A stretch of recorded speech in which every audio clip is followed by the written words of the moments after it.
बिस्मिल्लाहिर्रहमानिर्रहीम। तो last class में हम लोगों ने आपसे बेसिक इनकम टैक्स और डायरेक्ट टैक्स पे डिस्कशन शुरू किया था, अगर आपको याद हो तो। ठीक है जी, तो हमने एक बुनियादी डिस्कशन शुरू किया। हमने कहा ये एक बिल्कुल बेसिक कॉन्सेप्ट हम डिस्कस करने लगे हैं आपसे, और वो बेसिक कॉन्सेप्ट क्या है इस हवाले से।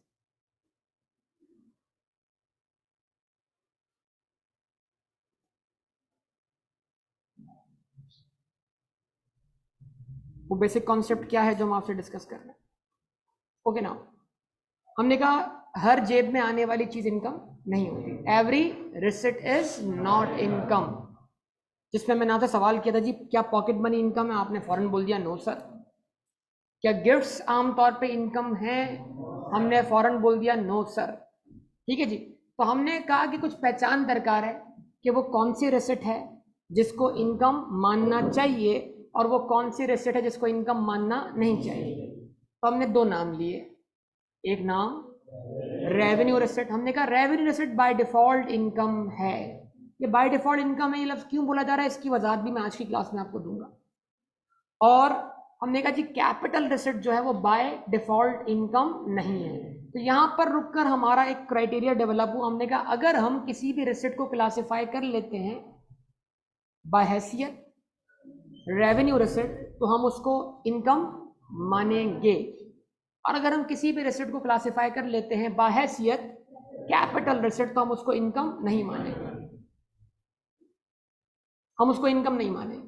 ठीक है जी, ये बुनियाद हो गई। फिर अगला सवाल यहां उठा कि सर हम कैसे पहचाने कौन सी रेसिट रेवेन्यू रेसिट है और कौन सी रेसिट कैपिटल रेसिट है। उस पर हम आगे बढ़े और हमने बात आगे बढ़ाई, और हमने कहा जी रेसिट की एक और बुनियाद मैं आपके सामने रखने जा रहा हूं, जो यहां मौजूद है लेकिन लिखी भी नहीं है, लेकिन बाय डिफॉल्ट यहां मौजूद है। कोई भी चीज आपकी जेब में आती है विद एक्टिविटी। क्या आती है? कोई एक्टिविटी परफॉर्म करके। और कोई चीज आपकी जेब में आती है विदाउट एक्टिविटी, बगैर कोई एक्टिविटी परफॉर्म किए। क्या कहते हैं आप? तो क्या ट्रेडिंग एक्टिविटी है? आवाज नहीं आ रही। क्या एम्प्लॉयमेंट, किसी को सर्विसेज देना एक्टिविटी है? यस और नो, एक्टिविटी है। तो सर बहुत सारी रिसर्च ऐसी हैं जो एक्टिविटी के थ्रू आ रही हैं। उसी एक्टिविटी को हमने अपने पहले पॉइंट में दो हिस्सों में तोड़ा, इनकम जनरेटिंग एक्टिविटी या नॉन इनकम जनरेटिंग एक्टिविटी। हमने कहा अगर receipt through income generating activity है तो वो रेवेन्यू रिसिट है, और अगर income through non income generating activity है तो वो कैपिटल रिसिट है। इसकी मिसाल क्या थी? अगर हम इन्वेंट्री सेल कर रहे हैं तो इन्वेंट्री का सेल होना यकीनन इनकम जनरेटिंग एक्टिविटी है। क्यों? लॉजिकली बात कीजिए। इसलिए कि कोई शख्स भी इन्वेंट्री को हमेशा ऐसे बेचेगा कि वो उस पर अपना प्रॉफिट मार्जिन मेंटेन करेगा। इसका मतलब ये चीज खरीदी गई है बेचने की नीयत से, प्रॉफिट कमाने की नीयत से। तो लिहाजा इन्वेंट्री का बेचना इनकम जनरेटिंग एक्टिविटी है। लेकिन कोई भी सामान जो घरेलू इस्तेमाल के लिए खरीदा गया हो उसको हम बिजनेस एसेट बोलेंगे, पर्सनल एसेट बोलेंगे। फिर अगर वो पर्सनल एसेट किसी भी पॉइंट पे डिस्पोज ऑफ कर दिया जाए, उसको बेचकर जो जेब में पैसे आए वो भी विद एक्टिविटी है, लेकिन लेकिन लेकिन income generating activity, non income generating activity. यहां पर रुककर हमने कहा सर हमारे पास एक आइडिया आ गया है कि अब हम किसी भी बिजनेस एक्टिविटी को नॉन बिजनेस एक्टिविटी बोलकर, नॉन इनकम जनरेटिंग एक्टिविटी बोलकर अपना टैक्स बचा लेते। तो ऐसा नहीं है। हमने कहा जी ट्रांजैक्शन खुद बताएगी कि वो इनकम जनरेटिंग एक्टिविटी है या नॉन इनकम जनरेटिंग एक्टिविटी। हमने कहा दो बातों से पहचान हो जाएगी। वो दो बातें किसी को याद हों? Number one sir, size of transaction. Transaction का साइज बताएगा। सर एक शख्स है साल में कुछ भी नहीं करता, जब साल शुरू होता है पोर्ट जाता है, एक कंटेनर उठाता है बेच देता है। फोन पे एक कंटेनर उठाया, पोर्ट से क्लियर करवाया, आगे सीधा अगली पार्टी के हवाले। बताइए, बिजनेस करने के लिए किसी शोरूम, किसी गोडाउन, किसी प्लेस की जरूरत नहीं है। बिजनेस तो एक फोन कॉल पे हो जाता है। यहां से सामान खरीदा, वहां अगली बंदे को बेच दिया, यहां से गुड्स उठा के डायरेक्ट उसको डिलीवर करवा दी, ना बीच में आपका शोरूम आया, ना गोडाउन आया, ना वेयर हाउस आया। क्या कहते हैं आप? तो ये तो इतना बड़ा कंटेनर एक जगह से उठाकर दूसरे जगह बेच दिया गया है, भले ये साल की एक सिंगल ट्रांजैक्शन हो, इसको इसके लिए लॉ एक लफ्ज इस्तेमाल करेगा, वन ऑफ ट्रांजैक्शन। क्या वन ऑफ मतलब? इकलौती ट्रांजैक्शन। कौन सी ट्रांजैक्शन? तो साल की भले इकलौती ट्रांजैक्शन क्यों ना हो, लेकिन ट्रांजैक्शन का साइज बता रहा है कि कंटेनर में कौन सा सामान आया। जाती, इतने बड़े कंटेनर में जाती सामान आया आपका, या ये आपने बाहर से इंपोर्ट किया था आगे बेचने के लिए? इसका मतलब ट्रांजैक्शन का साइज खुद बता रहा है कि ये इनकम जनरेटिंग एक्टिविटी है। फिर ट्रांजैक्शन का साइज बड़ा ना हो, लेकिन ट्रांजैक्शंस की फ्रीक्वेंसी देख लें कि क्या एक ही ट्रांजैक्शन बार बार रिपीट हो रही है। हाँ हो रही है, तो अब साबित हुआ वो इनकम जनरेटिंग एक्टिविटी है। यस और नो? आइए मिसाल लेके बातों को आगे बढ़ाते हैं। आज के टॉपिक में पिछला टॉपिक के साथ कुछ एडिशंस हैं, आहिस्ता आहिस्ता इसमें हम ग्रो करेंगे, मतलब नए नए पॉइंट देंगे। लॉ के अंदर एक बड़ी खतरनाक चीज है, वो है यू टर्न। एक बात बोली और उसी की एक्सेप्शन आ गई, उसी बात से पीछे हट गए। आप बोलेंगे ये हुआ क्या हमारे साथ? पहले बोलते हैं ये हो सकता है, फिर बोलते हैं ये नहीं हो सकता। समझ में आई बात या नहीं? तो हमेशा बात को पहले जनरली समझा जाएगा, फिर बात को एक्सेप्शनली समझा जाएगा। और एग्जामिनर तो पूछता ही एक्सेप्शन। क्या कहा? तो किसी भी लॉ को पढ़ते वक्त आपको दो किस्म की दिक्कतें, दो किस्म की मुश्किलात हो सकती है किसी भी लॉ को पढ़ते वक्त। एक, उस लॉ में एक्सेप्शन बहुत होंगे, चोर दरवाजे बहुत होंगे, इन्हें टैक्स लग रहा है, इधर से टैक्स बच रहा है। तो समझे बात या नहीं? तो इसका मतलब क्या हुआ? ये जो आपने कहा ये सिचुएशन ये है, इसमें ऐसा होना चाहिए, कोई एक्सेप्शन आएगी बोलेगा ऐसा नहीं होना चाहिए। तो क्या आप उस सिचुएशन को समझने के काबिल हैं या नहीं है? पहली दिक्कत। दूसरी दिक्कत हमारा माशरा है, जो आपको कानून समझने नहीं देगा। आप बोलेंगे सर ये क्या मतलब, हमारा माशरा क्यों हमें कानून समझने नहीं देगा? सर आखिर हमारे माशरे में ऐसा क्या मसला है, आखिर हमारे मुल्क में ऐसा क्या मसला है जो हमें कानून समझने ना दे? क्या मसला है ऐसा? नहीं, हम कानून पढ़ेंगे कि लोग इस इनकम पे टैक्स देंगे, इस इनकम पे टैक्स देंगे, इस इनकम पे टैक्स देंगे, हम अपने माशरे पे नजर दौड़ाएंगे। आप बोलेंगे ऐसा तो कहीं होता ही नहीं। मतलब जो आप किताब पढ़ रहे हैं आपको लगेगा आप थ्योरी पढ़ रहे हैं, और प्रैक्टिकली मार्केट में ऐसा कुछ हो ही नहीं रहा होगा। तो आप बोलेंगे मतलब जो लिखा हुआ है वो कुछ और है जो हो रहा है। तो उसके लिए मैं आपको आज बड़ी इंपॉर्टेंट अजम्पशन देने जा रहा हूं। अगर वो अजम्पशन आप आज अपने दिमाग में बिठा लें तो पूरा टैक्स लॉ आपको पढ़ना क्या हो जाएगा? आसान हो जाएगा। ये अजम्पशन हमारी चलती, जब भी आपको कोई बात समझने में डिफिकल्टी हो और माशरा उस बात को समझने में आपको डिफिकल्टी क्रिएट करे, तो इस अजम्पशन को आप मैदान में ले आएंगे। नंबर 1, पूरा पाकिस्तान ईमानदारी से टैक्स पे करता है। क्या आपने टैक्स पढ़ते वक्त क्या अज्यूम करना है? पूरा पाकिस्तान ईमानदारी से टैक्स पे करता है। इसका अगला हिस्सा और भी खतरनाक है, ना सिर्फ टैक्स पे करता है बल्कि टैक्स पे करने के लिए बेचैन है। यानी उसकी रूह तड़पती है अगर वो टैक्स ना पे करे। जब आप ये अजम्पशन, बेटा प्लीज प्लीज, ये वो पाकिस्तान है जो कानून की किताबों में है।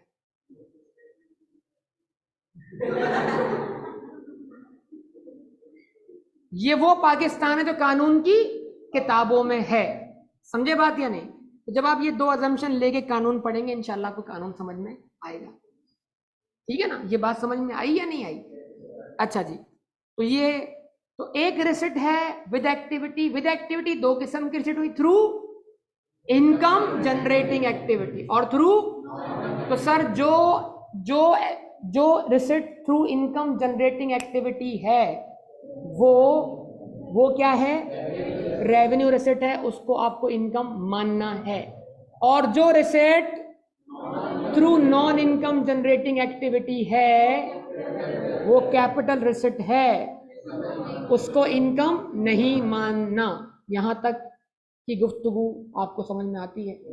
अच्छा जी, फिर सर रिसिट विदाउट एक्टिविटी भी है, बगैर हाथ पैर चलाए, बैठे बैठे सर जेब में बैठे बैठे अब्बू ने ईदी रख दी, जेब में बैठे बैठे अब्बू ने पॉकेट मनी रख दी, ऐसा ही है ना? बैठे बैठे क्या मिल गया? गिफ्ट मिल गया। लेकिन बैठे बैठे किसी का प्राइस बॉन्ड भी तो खुल गया ना, बैठे बैठे किसी के अकाउंट में इंटरेस्ट इनकम भी आ गई, बैठे बैठे किसी को कमीशन मिल गया, बैठे बैठे किसी को रेंट मिल गया। आवाज नहीं आ रही? तो इसका मतलब सर रिसिट विदाउट एक्टिविटी भी है, विदाउट एक्टिविटी भी। तो जब रिसिट विदाउट एक्टिविटी होगी तो उसमें भी दो बातें देखी जाएंगी कि क्या ये रिसिट जो हुई है इसके अगेंस्ट मेरा कोई लीगल राइट एस्टेब्लिश हुआ है या नहीं। आवाज नहीं आ रही? क्या इसके अगेंस्ट मेरा कोई, अगर उस रिसिट को रिसीव करने के लिए आपका लीगल राइट क्या हुआ है, एस्टेब्लिश हुआ है, तो वो रिसिट रेवेन्यू रिसिट है, वो बाय डिफॉल्ट क्या है, इनकम है। यस और नो?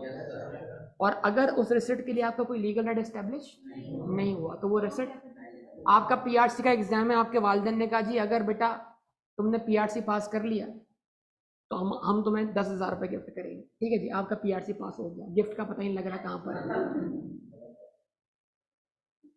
गिफ्ट का पता ही नहीं लग रहा कहाँ है। अब आप बताएं कि आप क्या कोर्ट जा सकते हैं पीआरसी पास होने की बिना पर, जज साहब PRC pass but no gift, बताइए? नहीं, मेरे सामने का वाकया एक स्टूडेंट था एएफसी के अंदर मेरे पास, तो वो एएफसी सीए था ना, तो थोड़ा उसने घर वालों के नजदीक बड़ी चीज, तो वो एएफसी भी, उनको क्या पता एएफसी क्या होता है, आपके घर वालों को नहीं पता पीआरसी क्या होता है। आप तो बोल रहे हैं बस सीए के पेपर पास हो रहे हैं, देखें हम पास कर रहे हैं। तो अब घर वालों ने भी समझा कोई बड़ी चीज है भाई, तो बच्चे को जब उसने एडमिशन लिया उसको बोला बेटा अगर तूने ये पहला लेवल पास किया ना तुझे स्पोर्ट्स बाइक गिफ्ट मिलेगी। क्या मिलेगी? वो जद्दोजहद में लग गया, वो पास कर लिया उसने, एएफसी पास कर लिया, स्पोर्ट्स बाइक क्या था पता नहीं। फिर उसको बोला नहीं बेटा ये थोड़ा जल्दी हो गया, हमें नहीं पता था इतना जल्दी हो जाएगा, तो अब एक काम करना तुम कैब पास करो फिर उसके बाद स्पोर्ट्स बाइक देखते हैं, फिर देखते हैं। समझे बात या नहीं? अब ये जो भी है, स्पोर्ट्स बाइक है, कैश है, ये घर वाले आपको वॉलेंट्री बेसिस पे दे रहे हैं या आपका लीगल राइट एस्टेब्लिश हो रहा है आपका? अब ये प्लीज इस बात का फैसला आपका मर्केंटाइल लॉ का सब्जेक्ट करेगा कि लीगल राइट एस्टेब्लिश हो रहा है या नहीं हो रहा। क्या आपके और आपके वालिदैन के दरमियान कोई कॉन्ट्रैक्ट है या कोई कॉन्ट्रैक्ट नहीं है? सवाल कुछ समझ में आई बात या नहीं जी? हाँ, अगर आपने वालिदैन से स्टैम्प पेपर पे ये बात लिखवा ली कि एएफसी पास होने की सूरत में स्पोर्ट्स बाइक, और उन्होंने दस्तखत कर दिए, अब लीगल राइट एस्टेब्लिश होगा, अब होगा, अदरवाइज नहीं होगा। ये चले कुछ कानून की पेचीदगियां आपके सामने वक्त के साथ आएंगी। खैर जनरली हम हमेशा एक्सेप्शन की बात नहीं करेंगे, हम आम बात करेंगे। बताइए, इसके लिए टर्म इस्तेमाल कर लेता हूं, आपको बहुत फायदा होगा। सोशल कॉन्ट्रैक्ट्स, क्या सोशल कॉन्ट्रैक्ट्स में लीगल राइट एस्टेब्लिश होने की कोई इंटेंशन नहीं होती, ये आप पढ़ लेंगे वहां तक। तो आमतौर पर सोशल कॉन्ट्रैक्ट्स में लीगल राइट एस्टेब्लिश नहीं होता, और जो पैसे वॉलेंट्री तौर पे मिलेंगे वो टैक्स के पॉइंट ऑफ व्यू से कैपिटल रिसिट होंगे या रेवेन्यू रिसिट, तो लिहाजा कैपिटल रिसिट विदाउट एक्टिविटी भी इनकम नहीं है। लेकिन प्राइस बॉन्ड, इंटरेस्ट, रेंट, आवाज नहीं आ रही? अगर कोई शख्स आपको ये रकम पे करने से इनकार करे तो क्या आपका लीगल राइट एस्टेब्लिश हो रहा है? भले कॉन्ट्रैक्ट लिखा हुआ ना हो तब भी लीगल राइट एस्टेब्लिश होगा। तो समझ पा रहे हैं बात या नहीं? ये पूरी गुफ्तगू जो मैंने लास्ट क्लास में आपके सामने की, आज इस गुफ्तगू को मैंने और आगे बढ़ाना है इसी के जरिए। तो लास्ट क्लास में कितना जुमला बोला था मैंने, इसकी एक्सेप्शन ला रहा हूं, आप यू टर्न लेने लगा हूं भाई, आपने घबराना नहीं है। पहले मैंने आपके दिमाग में एक मखसूस बात फीड की है, बार बार फीड की है, बार बार फीड की है, अब उससे थोड़ा हटाऊंगा। सर आपने क्या कहा, कैपिटल रिसिट, सॉरी आपने क्या कहा, revenue receipt bye default income है। अब इसके अंदर एडिशन ला रहा हूं, रेवेन्यू रिसिट इनकम है, लॉ चाहे तो नहीं है।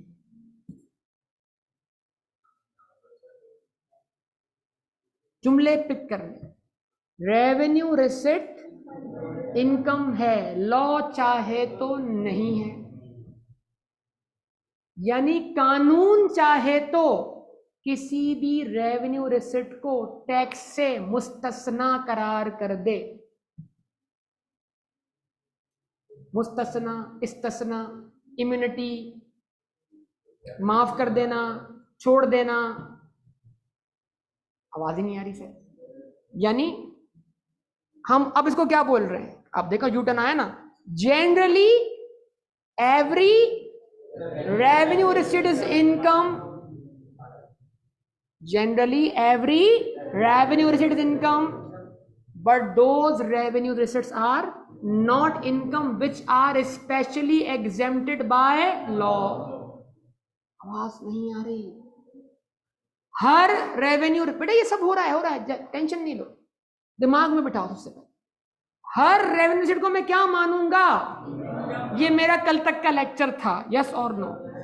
अब मैं इसमें एक नई बात ऐड कर रहा हूं, लेकिन मैं उस रेवेन्यू रिसीट को इनकम नहीं मानूंगा जिसको लॉ ने माफ कर दिया, लॉ ने छोड़ दिया। आवाज नहीं आ रही सर, मिसाल देके समझा रहा हूं, टेंशन है। ये पहला हिस्सा, अब इसका दूसरा हिस्सा जोड़ रहा हूं, किससे, कैपिटल रिसीट को मैं इनकम ही नहीं मानता, कैपिटल रिसीट को अनलेस के लॉ मेरा हाथ पकड़े, दो चमाट लगाए, बोला मान मान, कोई चीज नहीं, इंसान नहीं मान रहा ना, क्योंकि आप बोलते हैं ये चीज है ही नहीं भाई, आसमान पे रोशनी है, बोला दिन, बोला दिन, लेकिन अगर दिन पे भी कोई आपको दो चार लगा कर बोला रात, आप बोलेंगे रात, तो समझे बात या नहीं, बात समझ नहीं आई।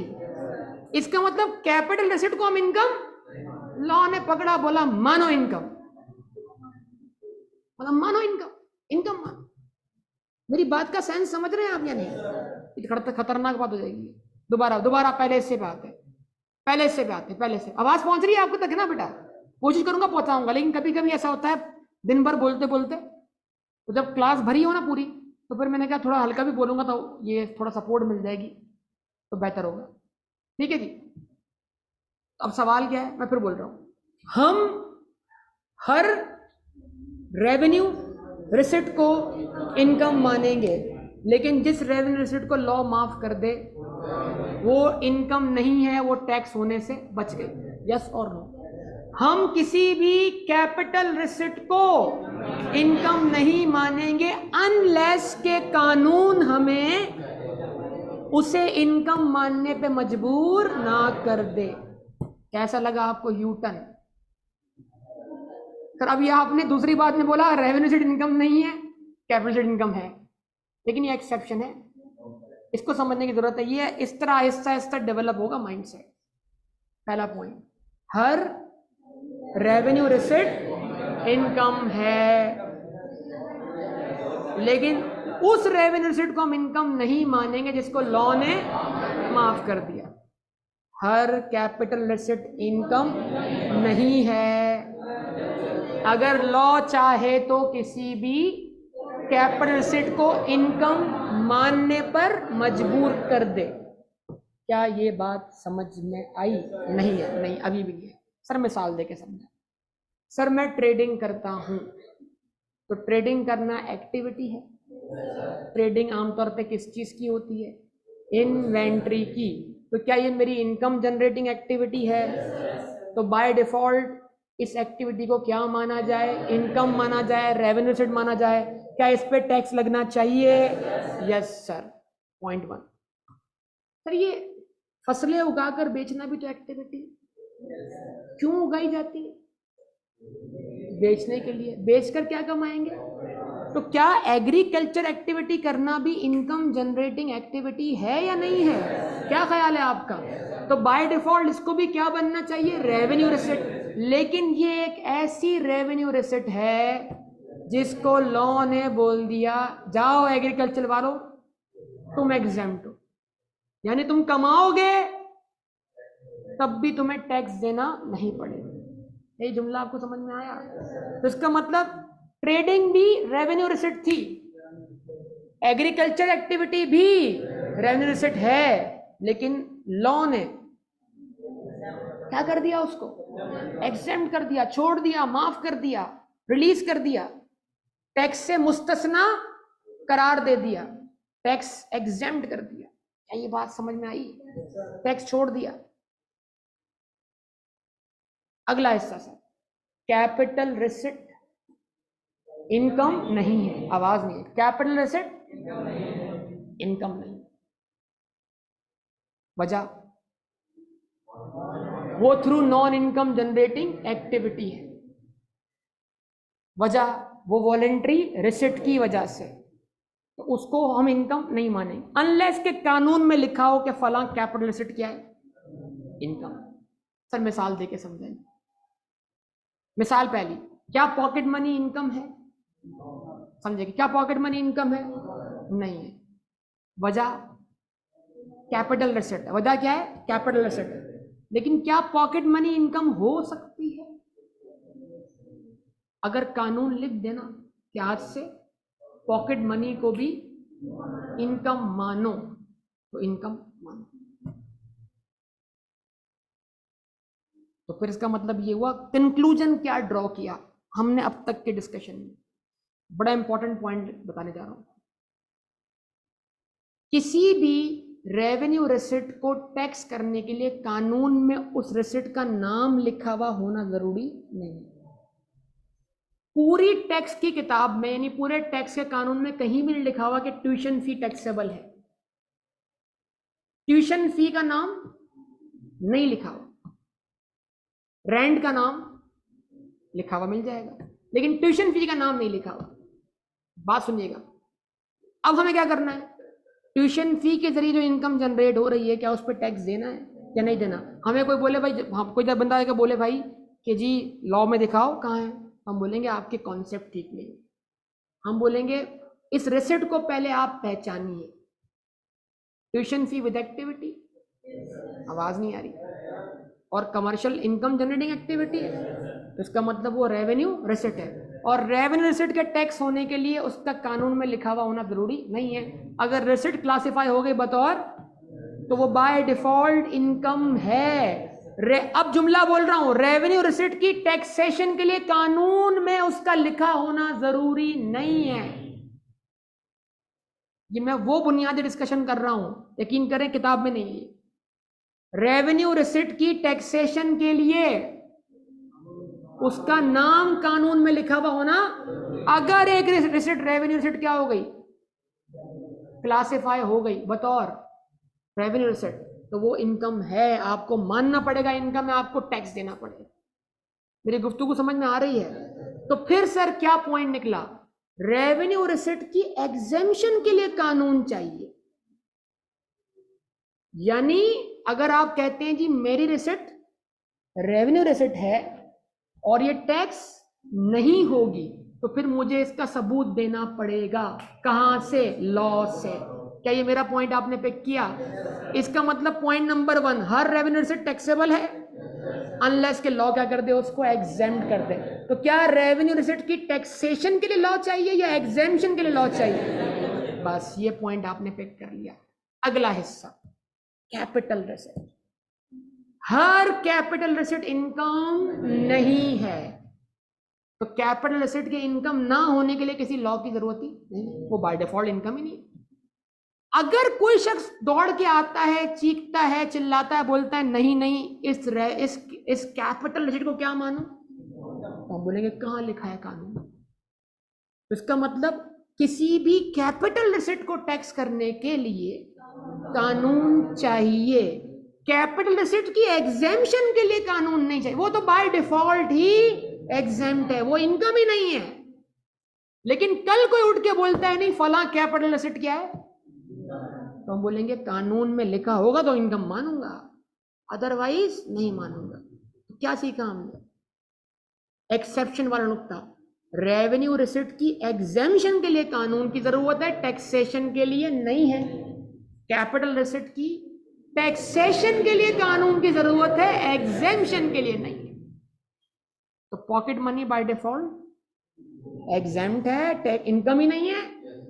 गिफ्ट्स बाय डिफॉल्ट एग्जेम्प्ट है, इनकम ही नहीं है। जवाब दें। Transfer payments by default exempt है, इनकम नहीं है। लेकिन कल कोई उठ के बोलता नहीं पॉकेट मनी टैक्सेबल है, हम बोलेंगे कानून दिखाओ। तो अगर कानून बोल दे इनकम है तो फिर मानोगे इनकम है, फिर मानोगे इनकम है, यस सर, फिर मानना पड़ेगा।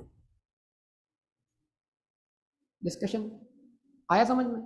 सर कुछ और मिसाल लेते हैं, बात को और बढ़ाते हैं। एक ही चीज है, एक ही एक्टिविटी है, एक शख्स के लिए इनकम जनरेट कर रही है, दूसरे के लिए इनकम जनरेट।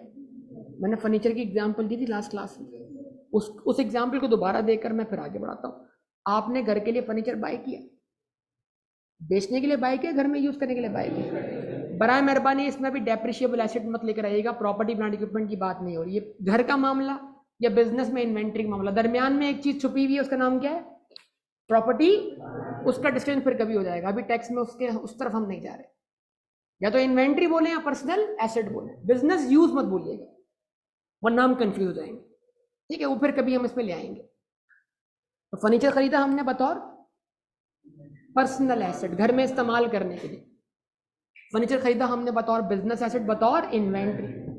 दोनों के पीछे नियतों का फर्क। तो इट मीन्स वही फर्नीचर अगर कौन बेच दे, बिजनेस वाला, तो उसने क्या बेचा? बिजनेस एसेट बेचा, इन्वेंट्री बेची, होने वाली रिसिट, क्योंकि थ्रू इनकम जनरेटिंग एक्टिविटी। एक शख्स ने क्या घर के लिए क्या बेचा? फर्नीचर लिया, घर वालों को पसंद नहीं आया, OLX पे लगा दिया और अच्छे पैसे मिल गए, फायदा भी हो गया। रिसिट कौन सी?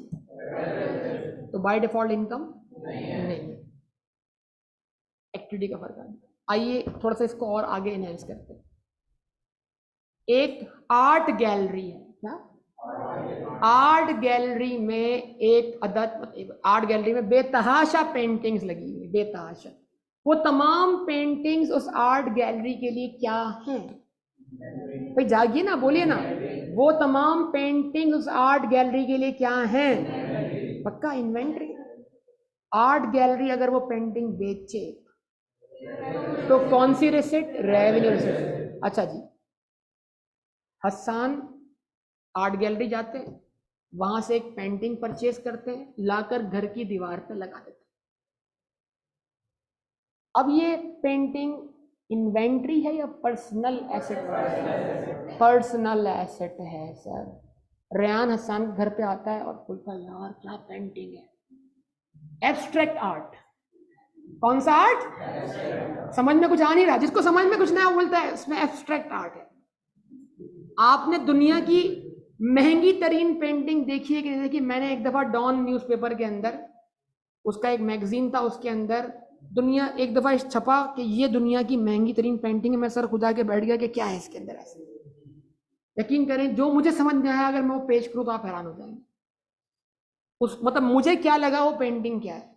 अगर आपका ऐसे जगहों पर जाना गए हो जहां पर प्लाजा बिल्डिंग बनी होती है, तो बिल्डिंग जब आप सीढ़ियां चढ़ते हैं तो हर बिल्डिंग की दीवार पेंट हुई हुई होती है। कराची में तो बहुत ज़्यादा हुई होती है। तो जो बिल्डिंग की सीढ़ियों वाली दीवारें पेंट हुई होती है ना, वो पेंटिंग वही वाली फीलिंग दे रही थी। समझ गए आप? और वो दुनिया की महंगी तरीन पेंटिंग थी, मतलब $1 मिलियन के अंदर उसकी क्या थी? कीमत थी। ठीक है।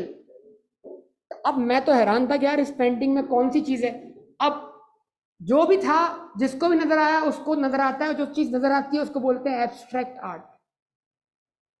क्या बोलते हैं? अब पता नहीं वो क्या दिख रहा होता है, हमें तो नजर नहीं आता।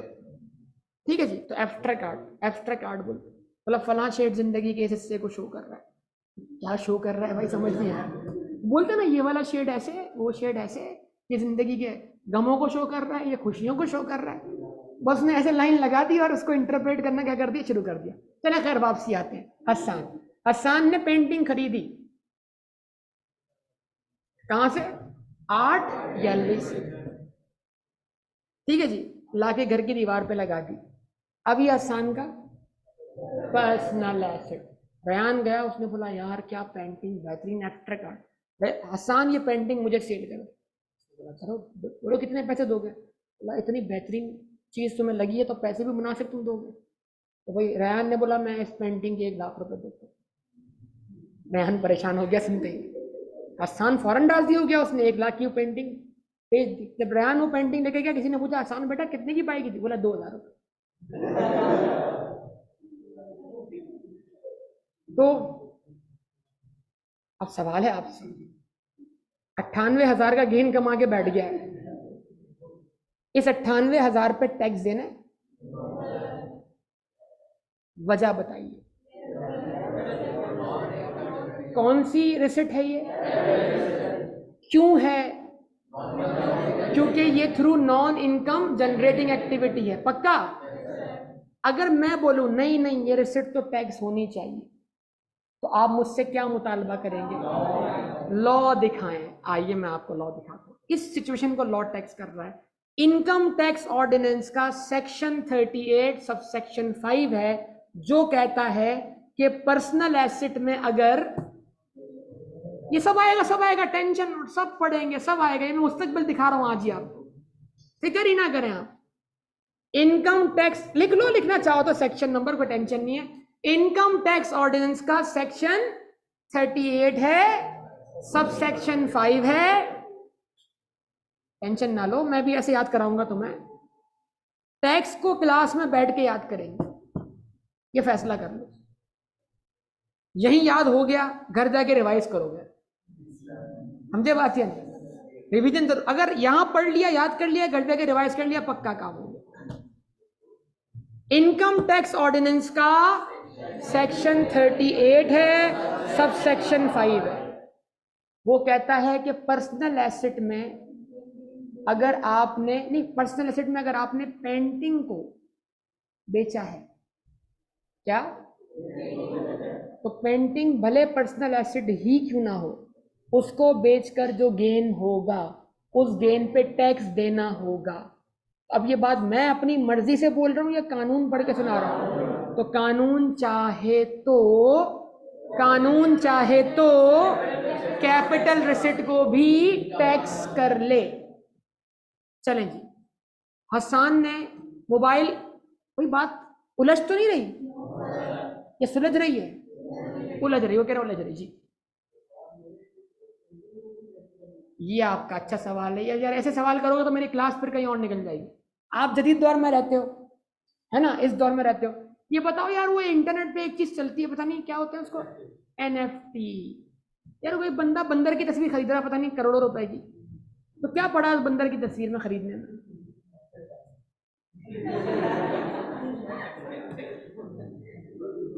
ये अब आपने बात को कहीं और दावत दी है ले जाने की, तो इस सवाल का जवाब है, तफसीली जवाब है, बोलें प्रोवाइड करूं या ना? अच्छा जी, ये इंसानों का बहुत पुराना तरीका है अपनी इनकम पर टैक्स बचाने का। मिसाल के तौर पे पेंटिंग की वैल्यू क्या है? भाई पेंटिंग तो एक फ्रेम में, फ्रेम की क्या वैल्यू है? कुछ भी नहीं। पेंटर ने बना दी है, उसकी बस मेहनत लगी है, लेबर कॉस्ट लगी है। लेकिन असल में पेंटिंग को तो वैल्यू करने वाला वैल्यू दे रहा है ना। अब यही बोले कि जी पेंटिंग मैंने नजदीक 1 करोड़ रुपए की। अब समझना बात को, फर्ज करें इसने एक पेंटिंग खरीदी 10 करोड़ रुपए की। अब 10, सुन तो लो बात को, 10 करोड़ रुपए की खरीद कर इसने अपनी इनकम क्या कर ली, पेंटिंग में कन्वर्ट कर ली। कल दिखाएगा ये कि ये पेंटिंग चोरी हो गई, कितना लॉस हुआ इसको? तो कल 10 करोड़ का लॉस क्या करेगा, टैक्स से क्लेम करेगा ये। कुछ समझ रहे हो बात या नहीं?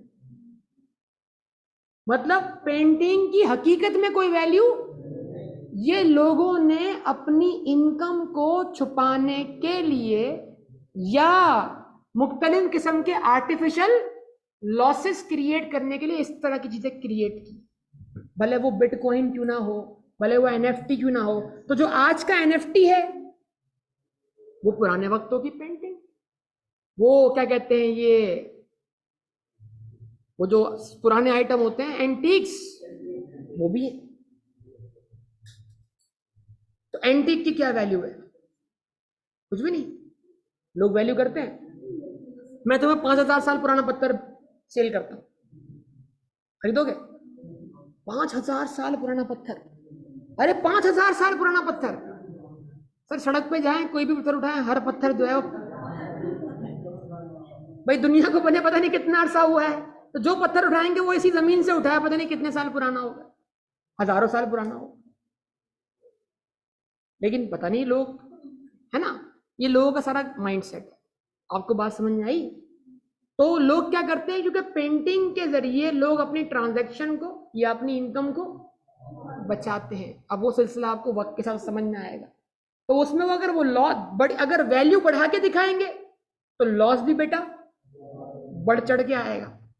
तो फिर वो उस चीज में अपना आप लॉस दिखाते हैं, लॉस दिखाकर बाकी इनकम पे टैक्स बचा लेते हैं।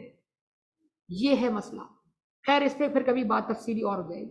खैर वापस आते हैं। हाँ जी, दोबारा बात हमारी कहाँ रुक चली गई? वहां पर कैपिटल एसेट इनकम नहीं है, लेकिन लॉ चाहे तो पेंटिंग वाले केस की तरह, लेकिन जब भी किसी कैपिटल एसेट को टैक्स करने की बात होगी तो कानून लाना पड़ेगा या बगैर किसी कानून के वो टैक्स हो जाएगी?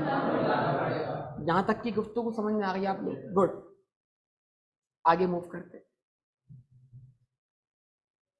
अब जब आपने एक, इसमें और एग्जाम्पल ऐड करता हूं, इसने एक मोबाइल फोन बाय किया, कहां से खरीदा? मार्केट से। मार्केट में मोबाइल फोन जो बहुत सारे पड़े हैं दुकान वालों के लिए क्या है? तो जब दुकान वाले ने इसको मोबाइल फोन बेचा तो दुकान वाले ने जो रिसिप्ट रिसीव की वो कौन सी रिसिप्ट है? क्या उस पर टैक्स लगना चाहिए? Yes sir. अगर कोई बोलता नहीं उस पर टैक्स नहीं है तो वो एग्जेम्पशन का लॉ दिखाएगा या नहीं दिखाएगा? दिखाएगा। गुड, जबरदस्त। अब जो इसने मोबाइल फोन खरीद लिया वो इसके हाथों में, इसके जाती इस्तेमाल में, क्या बोले इसके लिए, इन्वेंट्री बोले, पर्सनल एसेट बोले। एक साल इसने इस्तेमाल किया, एक साल बाद जाके मार्केट में बेच दिया था कि दूसरा मोबाइल फोन खरीद सके। एक साल में डॉलर पता नहीं कहाँ से कहाँ पहुंच गया, तो इसको जो फोन उसने खरीदा था उससे भी ज्यादा कीमत में क्या हो गया, सेल हो गया। पुराना होने के इसको गेन हुआ, फायदा हुआ नहीं हुआ? फायदा हो गया। क्या इस फायदे पे इसने टैक्स देना? वजह बताइए। कैपिटल एसेट है, पर्सनल एसेट बेचा है, पर्सनल एसेट बेचना नॉन इनकम जनरेटिंग एक्टिविटी। तो क्या मोबाइल फोन बेचकर जो इनकम हो रही है उसको लॉ कहीं नाम लेके टैक्स कर रहा है? अभी तक तो नहीं कर रहा। अगर कोई बोलता है ये टैक्स होना चाहिए बतौर पर्सनल एसेट, तो हम बोलेंगे अभी तक तो कोई ऐसा कानून मौजूद नहीं। पेंटिंग के लिए है, मैंने आपको कोट किया, लेकिन इस चीज के लिए तो जो पर्सनल एसेट्स की लिस्ट हम पढ़ेंगे सेक्शन 38 सब सेक्शन 5 में, उसमें मोबाइल फोन का नाम कहीं भी नहीं मिलेगा। उसमें पेंटिंग मिलेगा, स्कल्पचर मिलेगा, कॉइन, मेडालियन मिलेगा, फर्स्ट डे कवर मिलेगा, पोस्टेज मिलेगा, स्टैंप मिल जाएगा आपको वहां पर, पोर्टफोलियो, रेयर बुक, मैन्यूस्क्रिप्ट, इस तरह के आइटम मिल जाएंगे, ज्वेलरी मिल जाएगा उसके अंदर आपको, इस तरह के मुख्तलिफ आइटम मिल जाएंगे आपको, लेकिन मोबाइल फोन नहीं मिलेगा। पर्सनल कार भी नहीं मिलेगी, पर्सनल कार भी नहीं मिलेगी।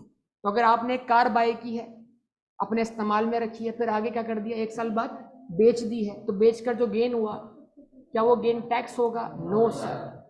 वजह वजह वजह पर्सनल कार है। वजह पर्सनल कार बेचकर जो रिसिट होगी वो नॉन इनकम जनरेटिंग एक्टिविटी है, लिहाजा कौन सी रिसिट है? और कैपिटल रिसिट कभी भी टैक्स नहीं होगी जब तक कि लॉ उसको नाम लेकर टैक्स ना करे।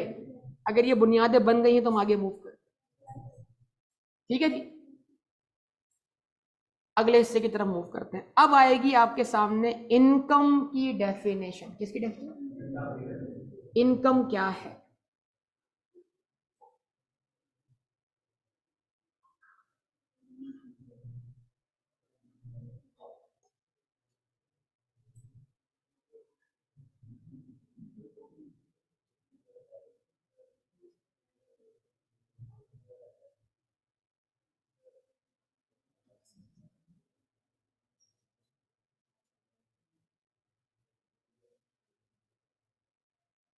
यस, नंबर 1, एनी अमाउंट, आवाज ही नहीं आ रही, any amount chargeable to tax, any amount, आवाज नहीं आ रही, any amount,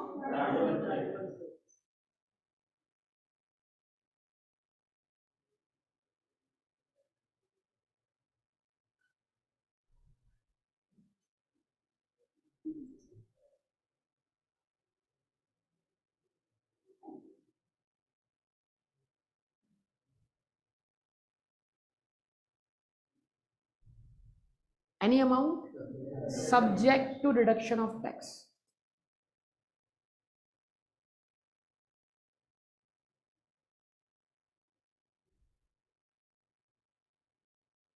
any amount treated as income, any amount treated as income,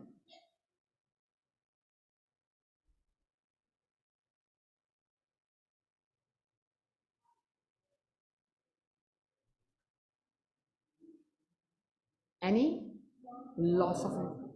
बड़ी खतरनाक बातें लिखी है, बाउंसर बाउंसर बातें हैं सारी की सारी। चलें जी, हाँ जी, ये तो कमाल है, कानून के अल्फाज ही निराले हैं ना, जब भी तो कानूनी बातें समझ में, जब चलाते हैं उनको भी समझ नहीं आता, कभी कभी वो बैठ होते हैं यार लिखा हुआ क्या ही है, फिर वो 10-10 दिन लेते हैं, टाइम लेते हैं, कोर्ट एडजॉर्न कर लेते हैं, बोलते हैं हम बैठे हैं इसके ऊपर जरा गौर फिक्र करें लिखा हुआ क्या है, डिक्शनरी लेके बैठे हैं, 10 किस्म के मायने निकाल के बैठे हैं, फिर इसके मायने तक पहुंचते हैं, लिखने वाला क्या लिख गया है, वो तो चला गया लिख कर, हम फंस गए यहाँ पर।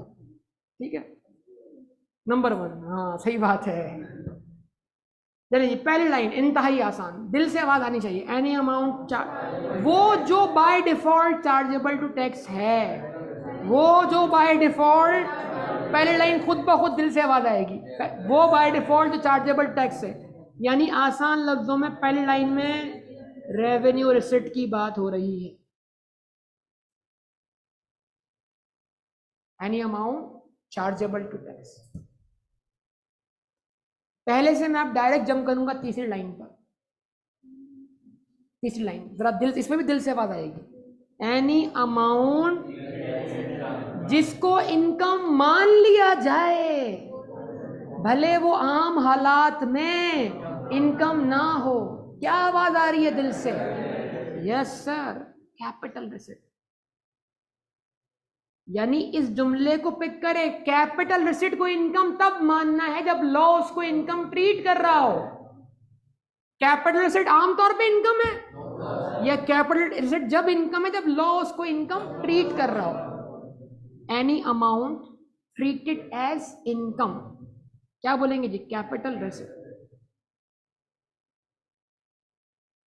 ठीक है जी, तो salary by default income, business के प्रॉफिट्स बाय डिफॉल्ट इनकम, आवाज ही नहीं आ रही, रेंट बाय डिफॉल्ट इनकम, आवाज नहीं आ रही, पॉकेट मनी, गिफ्ट्स, अगर लॉ को है जी गिफ्ट टैक्सेबल है, तो क्यों टैक्सेबल है? क्योंकि लॉ उसको इनकम ट्रीट कर रहा है। तो मैं बार बार बोल रहा हूं, कैपिटल रिसिप्ट जब इनकम मानी जाएगी जब कानून उसको इनकम ट्रीट करे। आइए सर एक नई मिसाल लेते हैं, income tax ordinance section 39 subsection 4, कौन सा? Income tax ordinance section 39 subsection 4, इससे पहले कौन सा सेक्शन बताया था सर? आपने सीधा हमें 38 पे पहुंचा दिया सर। सर 1-2 से क्यों नहीं शुरू करते सर? बेटा 1-2 से ऑर्डिनेंस खोलोगे खुद तुम्हें चक्कर आना शुरू हो जाएंगे। मसला ये ऑर्डिनेंस बहुत ही बेतरतीब चीज है। इसकी एक बात सेक्शन नंबर 2 में, तो एक बार सेक्शन नंबर 40 में, और अगली बात सेक्शन नंबर 78 में। इन तीनों को मिला के पढ़ेंगे तो लॉ समझ में आएगा।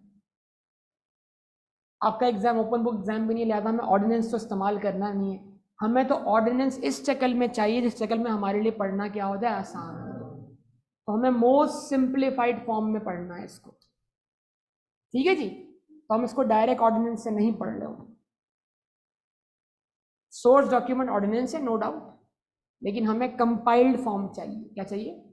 जहां पर सारा कानून हमारे लिए खाने की तैयार करके रखा जाए, खाना पकाना ना पड़े हमें। समझे बात या नहीं?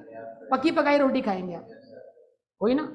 पकी पकाई, पकी पकाई रोटी बोलता है यार ये।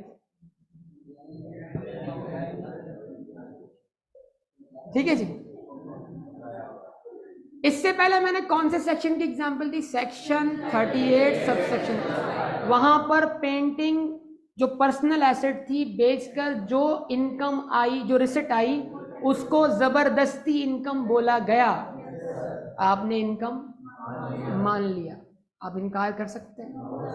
वैसे अगर ना लॉ ना बोलता तो आप इनकम मानते? नो सर, बिल्कुल नहीं मानते। अब मैं अगली एग्जांपल दे रहा हूं, सेक्शन 39 सब सेक्शन 4। सुनिएगा बात को। मैंने किसी से लोन लिया, तो जो लोन की रकम मेरी जेब में आई, क्या वो मेरी इनकम है? मैंने किसी से लोन लिया, लोन की रकम मेरी जेब में, मुझ पर लायबिलिटी है, मेरी इनकम है? आपकी अकाउंटिंग क्या बोलती है? जब हम लोन लेते हैं तो एक तरफ कैश रिसीव होगा, दूसरी तरफ लायबिलिटी आएगी। यस और नो? क्या इस तरफ जो लोन के तौर पे कैश रिसीव हुआ वो तो एसेट है, लेकिन जो उस तरफ लायबिलिटी बन रही है उसको अगर कोई इनकम बोले तो आप बोलोगे दिमाग खराब हुआ। लेकिन लॉ ने आपको पकड़ा, ये चमाट लगाया, बोला मानो इनकम। आप बोले भाई मानते हैं इनकम। हाँ, अब सुन ले बात को, सुने बात को बेटा। ये तो है ना कमाल, कानून का कमाल। सेक्शन 39, सुने बात को, सिचुएशन बेस आंसर है ना बेटा, मसला ये हर हाल में नहीं, सिचुएशन बेस, ये समझना पड़ेगा। सेक्शन 39 सब सेक्शन 4 ये कहता है कि अगर एक शख्स दूसरे शख्स से लोन ले otherwise than through banking channel, क्या यानी बैंकिंग चैनल के बगैर, कैश फॉर्म में, ठीक है जी। और लोन देने वाला कोई बैंक या फाइनेंशियल इंस्टीट्यूट भी नहीं है, और लोन देने वाला कोई बैंक या फाइनेंशियल इंस्टीट्यूट भी नहीं है, और लोन देने वाला कोई बैंक या फाइनेंशियल, तो फिर जो लोन रिसीव करने वाला है उसकी रिसिट को हम इनकम अज्यूम करेंगे। क्या करेंगे? यानी लोन की रकम जो उसने रिसीव की है उसको हम इनकम टैक्स के कानून के तहत लायबिलिटी नहीं मानेंगे, इनकम मानेंगे। लॉ पढ़ो ना, एनी अमाउंट। अगर हमने दिन को रात बोल दिया तो वो रात है, वो दिन ही नहीं है। जागो। तो अगर हमने लोन को क्या बोल दिया तो आपको मानना पड़ेगा वो लोन नहीं है, उस पर टैक्स भी देना पड़ेगा। तो ये पॉइंट समझ में आया? एनी अमाउंट, अभी 2 लाइनें हुई हैं। Any amount treated as income, यानी जिसको लॉ ने इनकम ट्रीट कर लिया वो इनकम है। कोई बहस करोगे वरना पिटोगे। ठीक है, सही है ना? अब आप ये बोले सर माशरे में ऐसा कहाँ हो रहा है, क्यों हो रहा है, कैसे हो रहा है? मैं बोलूँगा अजम्पशन कि अगर मुझे कैश में लोन मिल गया, अब मैं तड़प रहा हूँ भाई, मुझे सुकून ही नहीं मिल रहा। मैंने बोला ये जो लोन है लोन नहीं है, ये इनकम है, और मैं टैक्स देने के लिए क्या हूँ, तैयार हूँ। जब तक रूह को सुकून नहीं मिलेगा, जब तक मैं टैक्स नहीं पे कर दूँ। ये अजम्पशन होगी हमारी। अगर ये अजम्पशन नहीं तो लॉ की समझ नहीं आई। बात समझ? चलिए सेकंड पॉइंट पे आ जाए सर। सेकंड पॉइंट के लिए बस एक खाली नाम लिख दें, डिस्कशन इसका फ्यूचर में होना है। FTR क्या बोलेंगे? FIR नहीं भाई, FTR stands for final tax regime. क्या? Final tax regime. कभी ना कभी इस पे बहस होगी, आज नहीं तो कल। हर बहस का सही वक्त होता है। FTR अभी आपकी आसानी के लिए जुमला समझा रहा हूं, FTR नहीं समझा रहा। FTR फिर कभी फ्यूचर में, ठीक है जी। वक्त की बात होगी, जिस वक्त पर आप उसके लिए हो जाएंगे काबिल तो फिर उस तक आप पहुंच चुके हैं, ठीक है जी। तो any amount subject to deduction of tax. क्या लिखा जुमला इसमें? कोई पूछ ले कि इस लाइन से मुराद किस किस्म की आमदनी है, तो आप बोलेंगे वो इनकम जो है सब्जेक्ट टू एफटीआर, वो सारी इस लाइन में आती है। अभी हमें कुछ नहीं पता एफटीआर क्या होता है, हम बहुत अर्ली स्टेज पर, लेकिन आपकी आसानी के लिए इस लाइन को एक्सप्लेन करता हूं। कुछ पेमेंट्स हमें टैक्स डिडक्ट करने के बाद मिलती है, तो हर वो पेमेंट जिस पे टैक्स किया हुआ हो, डिडक्ट हुआ हो, वो आपकी क्या मान ली जाएगी? इनकम मान ली जाएगी। ठीक है जी। जैसे एक मिसाल और लेते हैं, प्राइस बॉन्ड। क्या प्राइस बॉन्ड इनकम है? वो ऊपर ही इनकम है, लेकिन प्राइस बॉन्ड में एक एलिमेंट और भी है। अगर आपका प्राइस बॉन्ड खुला है तो उस पर आप जो है 1 करोड़ का प्राइस खुल गया, तो उस पे 30 नहीं 15%, फाइलर के लिए 15, नॉन फाइलर के लिए 30 है बेटा। फाइलर बनो, फाइलर, 30 नहीं कटेगा। टैक्स पे किया करो, पता लग गया टैक्स, प्राइस बॉन्ड खुला था और रजिस्टर्ड नहीं थे तुम, जब भी 30% टैक्स कट गया तुम्हारा। अगर रजिस्टर्ड, देखो ऐसे नहीं बोला, रेट भी पता है। अब ये बताएगा नहीं प्राइस बॉन्ड खुला भी था, आप पता ही नहीं है, बिल्कुल नन्हा मुन्ना सा बच्चा बन गया ये, बिल्कुल, है ना। चलेंगे, तो प्राइस बॉन्ड खुला, तो प्राइस बॉन्ड पर स्टेट बैंक अगर 1 करोड़ का प्राइस बॉन्ड है, तो 1 करोड़ के प्राइस बॉन्ड पर वो आपसे 15% क्या करेगा? With holding. क्या करेगा? यानी आपके 1 करोड़ के इनाम में से 15 लाख रुपए उठा के इधर रख देगा और 85 लाख रुपए आपको दे देगा। तो समझे बात या नहीं?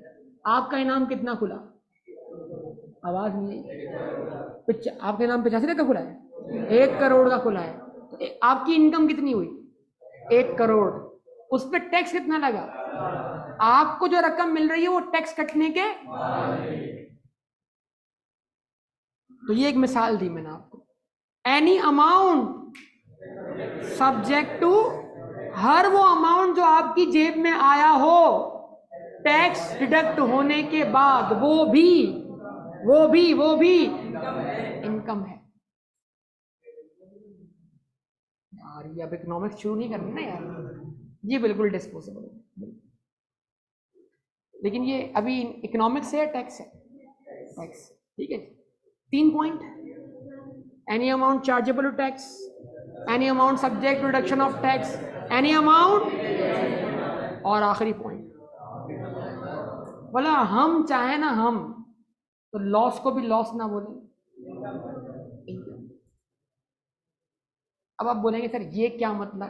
तो लॉ के हर बात के एक से ज्यादा मतलब निकलते हैं, जिसके लिए लफ्ज इस्तेमाल होता है इंटरप्रिटेशन ऑफ लॉ। क्या? और उस इंटरप्रिटेशन को अगर कोर्ट कंफर्म कर दे, कौन? तो उसको बोलते हैं प्रेसिडेंस। क्या बोलते हैं? प्रेसिडेंस। किसी भी मसले पर कोर्ट की दी गई डेफिनेशन है, कोर्ट का दिया गया फैसला है। अगर कोर्ट बोलता है यहां लॉस ऑफ इनकम से मुराद क्या है, हाई कोर्ट या सुप्रीम कोर्ट ने अगर इस लाइन को डिफाइन कर दिया, तो अब वही डेफिनेशन चलेगी जो किसने दी है, हाई कोर्ट ने या सुप्रीम कोर्ट।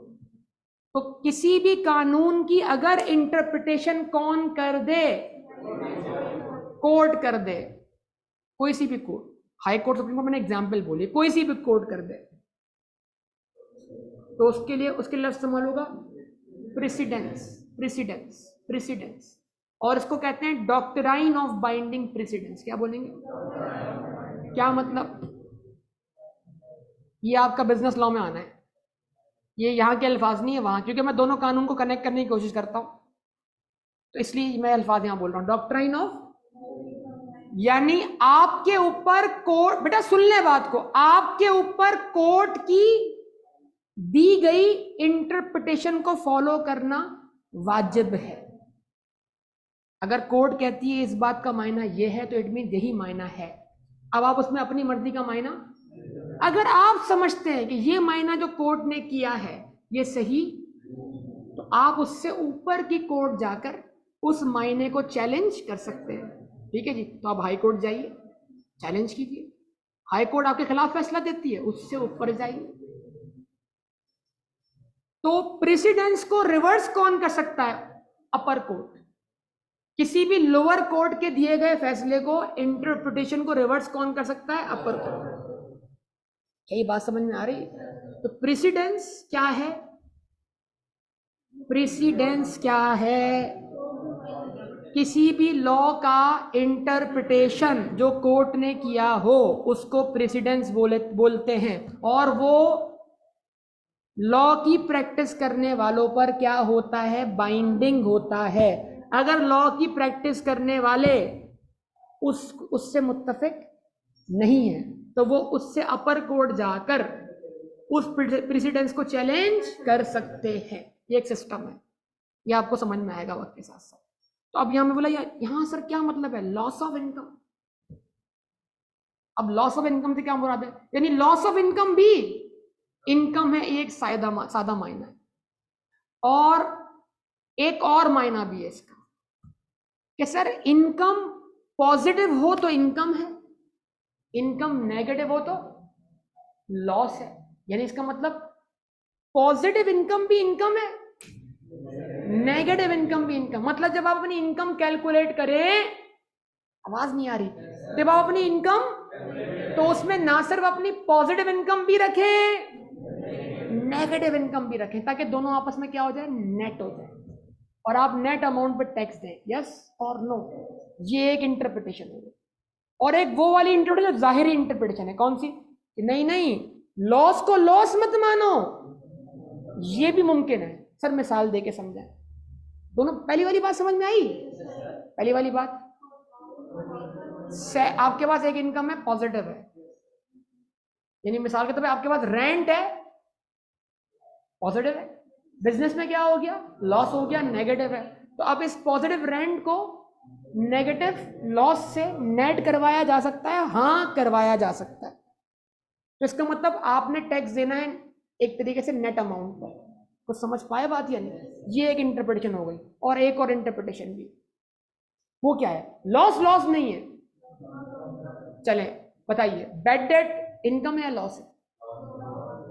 बैड डेट का काम इनकम को कम करना है या बढ़ाना है? कम करना है, बढ़ाना है? कम करना है।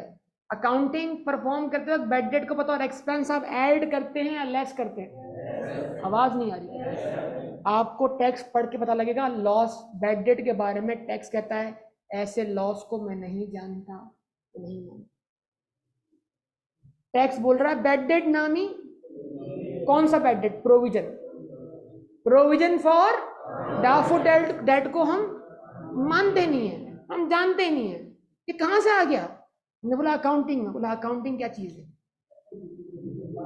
बोला अकाउंटिंग क्या चीज है? जाइए, मैं आपको जो समझा रहा हूं उसको पिक करें। यानी टैक्स बोलता है अकाउंटिंग को रख के आओ उसके घर पर, अब प्रॉफिट को कैलकुलेट करो हमारे उसूलों के मुताबिक। वो जो तुमने कैलकुलेट किया था कौन से उसूलों के हिसाब से? मैचिंग कॉन्सेप्ट के लिहाज से। बोला ये कबीला टैक्स है, और कबीला टैक्स के अंदर टैक्स की रस्म रिवाज चलते हैं। यहां पर कबीला है, अकाउंटिंग नहीं चलती। वो अलग कबीला है, हम अलग कबीला है। हमारा आपस में शुरू से क्या है? जंग है, जंग हमारी आपस में, हमारी कभी नहीं बनी आज तक। ये दो अलग अलग कबीले हैं। कबीला टैक्स अलग है, कबीला अकाउंटिंग अलग है। तो बनी अकाउंटिंग वालों और बनी टैक्स वालों, ठीक है जी। यानी टैक्स के कबीले वालों तुम अलग हो जाओ, और कबीले अकाउंटिंग वालों तुम अलग हो जाओ। हैं? सुन तो लो बात को। आप बोले मैं क्या करूं, मैंने तो अकाउंटिंग का पेपर भी देना है, टैक्स का भी देना है। बोला अकाउंटिंग में अकाउंटिंग वाला बन जाऊंगा, टैक्स में लेकिन जब बन पाऊंगा जब मुझे दोनों के कवानीन की, जब आप अपने मुल्क से किसी दूसरे मुल्क जाते हैं तो आप उस दूसरे मुल्क के कवानीन का एहतराम करते हैं कि नहीं करते? तो जब आप टैक्स की दुनिया में आते हैं तो आपको टैक्स की रस्म रिवाज का एहतराम करना है। अगर टैक्स बोलता है अकाउंटिंग में तुमने प्रोविजन फॉर बैड डेट नामी एक चीज को एक्सपेंस माना है, वो उस दुनिया में एक्सपेंस है, इस दुनिया में एक्सपेंस नहीं है, लिहाजा उसको ऐड बैक करो, ऐड बैक। अब बताओ उस दुनिया के लिहाज से वो क्या था? लॉस था। इस दुनिया के लिहाज से वो लॉस भी क्या बन गया, इनकम। और लॉ ने आपके लॉस को भी क्या बनवा दिया, इनकम। एनी लॉस ऑफ, नहीं समझ में आई बात, या गए गए गए, यहां से गए, एक बॉल यहां से, एक बॉल यहां से, एक बॉल वहां से, बाउंसर्स। ये 4 लाइंस हैं लेकिन मजाक नहीं है। Number 1, any amount chargeable to tax. Number 2, any amount subject to deduction of tax. Any amount treated as income. Any loss of income. Income का लॉस भी इनकम है। 2 मायने बताए इसके, एक मायने में या तो नेगेटिव इनकम भी इनकम है और पॉजिटिव इनकम है, दोनों को नेट कर दो। या नेगेटिव इनकम इनकम ही नहीं है, नेगेटिव इनकम नेगेटिव नहीं है, पॉजिटिव है, उसको भी इनकम मान लो, एड बैक करवा दो। नहीं आया गया, क्या कहते हैं, आके चला गया।